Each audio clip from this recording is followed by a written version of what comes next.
Well, welcome and good morning. As part of the Global Wellness Institute Sleep Initiative series, we have the pleasure today to have a conversation with Dr. Rebecca Robbins. My name is Francisco Levine. I am Chief Business Officer for Bright. I'm a former hotelier and now I'm a technologist for hospitality. And I would please ask Dr. Robbins to introduce herself. Thank you for having me. This is exciting. I'm a sleep researcher. I do research on the critical link between our sleep and our waking success and design interventions to help improve awareness about sleep and the practice of healthy sleep. So, thank you so much for spending time with us. Well, and you've been part of this initiative. What a great group of experts.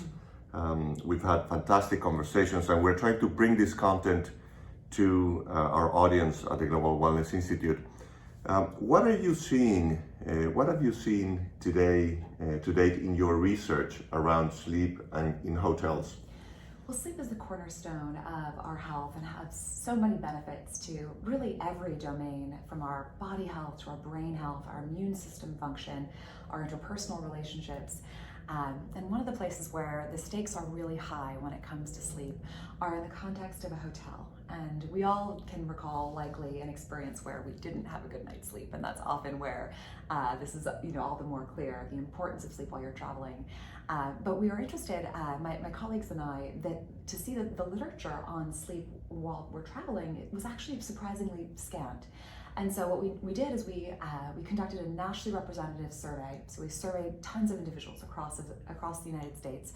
And what we found in that study, we asked individuals to kind of reflect on their most recent travel stay or hotel stay and rate the sleep quality that they had while they were on property. We also asked them to report a bunch of characteristics about the hotel room and how they rated those dimensions. So how good were the linens, how good was the bed, was their temperature control in the room, things like that.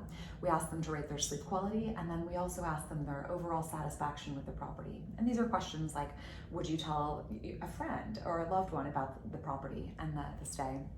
And so what we did is we looked at the responses to the satisfaction on property, and we were really amazed to see that there were very few travelers that actually reported good sleep quality. So few, it was only 12%, reported on our survey that I was satisfied or extremely satisfied with my hotel stay.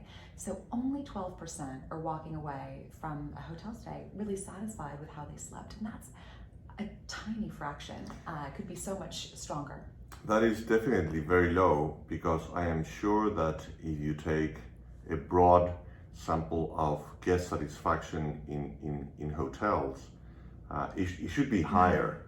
I mean, hotels should be experiencing an overall satisfaction that is higher than that. If we look at average NPS for the industry, it's going to be higher than what your research is showing. So that's telling us, right? I mean, it is that way. So what you're telling us is that in the overall experience, if you measure sleep in particular in hotels, it's rating well below the overall satisfaction in a hotel. Absolutely. It really suggests that there's really a long way to go to improve sleep for us while we're traveling. But one of the interesting things is it's actually hard for a lot of us to really power down and unwind when you're in a new place. First of all, there's stress in travel alone, so you kind of getting through the airport or what have you to get to your destination.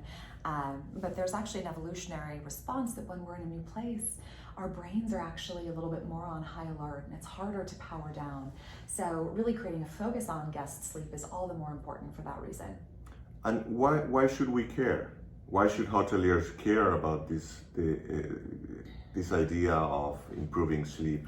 Great question. So what we did with our analysis of these survey data is we looked at that guest sleep satisfaction measure, and then we used that sleep satisfaction to predict overall guest satisfaction. And we found that good sleep quality was associated with a 3-fold increase in guest satisfaction? And again, those are questions like, I want to stay at this hotel again. I want to talk about my stay, tell friends and family to stay there. And that fraction of only 12% reporting that they got a good night's sleep, that those individuals were much more likely to provide high ratings overall on guest satisfaction. So I'm no hotelier, but that really seems to me to be quite a business opportunity if you're interested in guest satisfaction. Yes, that clearly speaks of a formula to increase, invest in sleep, design for sleep, and increase overall guest satisfaction. Is so interesting, and I think it's a game changing perspective to the industry, because as we've spoken before, sleep has been overlooked or underlooked when it comes to hospitality. Which is so interesting, right? Because at the end of the day, a hotel provides fundamentally a place to sleep. And so it's really, I love the way you talk about it as kind of a forgotten opportunity, because it's kind of going back to basics, why people really check into hotels in the first place. We get so excited with all the other features in hotels. Totally. Beautiful restaurants, Yes. the gorgeous spa, which are all amazing and can really, make for a tremendous stay. But if your guests are waking up and not having slept well, they're going to be moodier, so they might not be as friendly to the staff at the hotel. But a whole host of other things. They're going to be cranky. They might not treat their loved ones or their travel partners well. They're not going to enjoy as much the travel experience. So it's really part of the whole equation. So for hoteliers, where should we start? If we want to, start designing for sleep and capturing this opportunity? Well, there are so many evidence-based ways to really improve sleep, despite some of those challenges that we all face when we're traveling. But a couple ideas from our study. What we found is there were a couple attributes that were the strongest predictors of guest sleep satisfaction, and those were, not surprisingly, the bed. So a poor quality bed was associated with worse sleep quality. So really drawing attention to the mattress, the bed, refreshing them regularly, making sure that it's supporting your guests and keeping their spinal column aligned. The second piece that was a strong predictor of guest sleep satisfaction were pillows, not surprisingly, more about the bedroom environment, or the bed specifically, and linens. So uncomfortable linens were another predictor of poor quality sleep on property. And then there were also interesting things that weren't necessarily directly related to sleep, but feelings of safety in the hotel environment were important. And access to plenty of outlets near the bed. I mean, that was interesting, but that was actually a predictor of how well you're sleeping. Because let's face it, our devices are important to us, and just to know that they're also getting their rest and near you and plugged in might actually offer benefits to the guests. So the good news is that set of attributes can be kind of a list for anyone who's interested in making more of a focus on sleep in hospitality. To really start from there, look at the mattress, look at the linens, look at the pillows. Is there good temperature control in the guest room environment? Would all be great places to start. Do you feel that we are in a new stage, cultural stage, when it comes to sleep? If we think about wellness, and we of course started by learning that fitness it's very important. It's fundamental. That nutrition it's also another pillar that is fundamental. But now we came to understand that it's during sleep that all of these benefits really kick in, right? And also the pandemic has probably brought one of the silver linings of the pandemic is the focus on wellness, and then how that has raised this trend of wellness where sleep is coming very strong. Do you see that we are today in sort of a new era of really being more aware around sleep? That is such a good question, and I really would say absolutely yes. Sleep is so critical, and I like to think of it as kind of a positive feedback loop, whereas if we're getting good sleep, then the other health behaviors will fall in line. So you're going to wake up refreshed and want to get exercise, want to treat your body well, and fill yourself with good, healthy foods. Whereas conversely, if we're not getting enough sleep, we're not going to want to work out, and we're not going to want to treat our bodies well. So it really is a positive feedback loop, and in many cases, it can start with sleep by just drawing a little bit more attention to the quality of your sleep environment, what you're doing before bed. All of those things go a really long way. And I wouldn't be so, I would absolutely agree with you, that the pandemic has really drawn even more light, shed even more light on our sleep, because over the past year and a half, we've all been confined, many of us, to small spaces.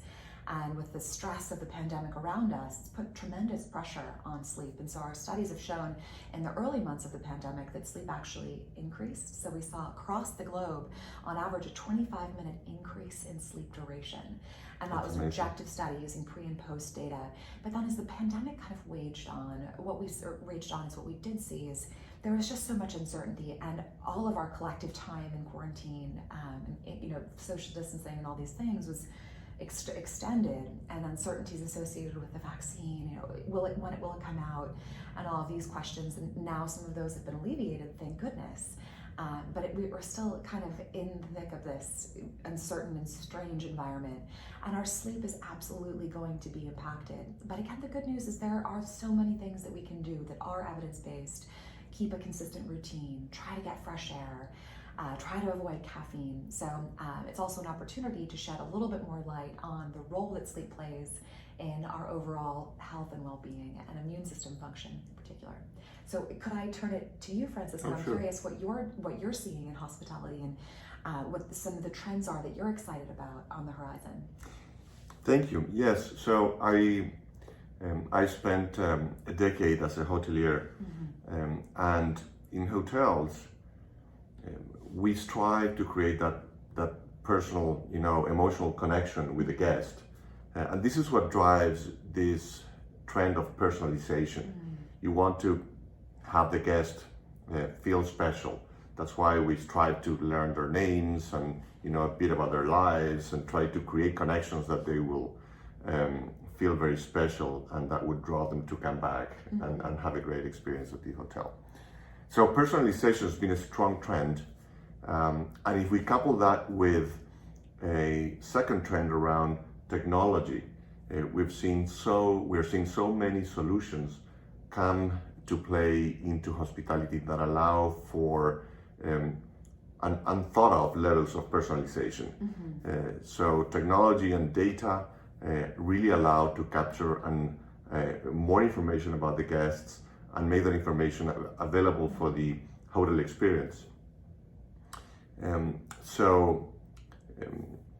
Personalization with technology, and then we add the wellness piece, the focus for more healthier.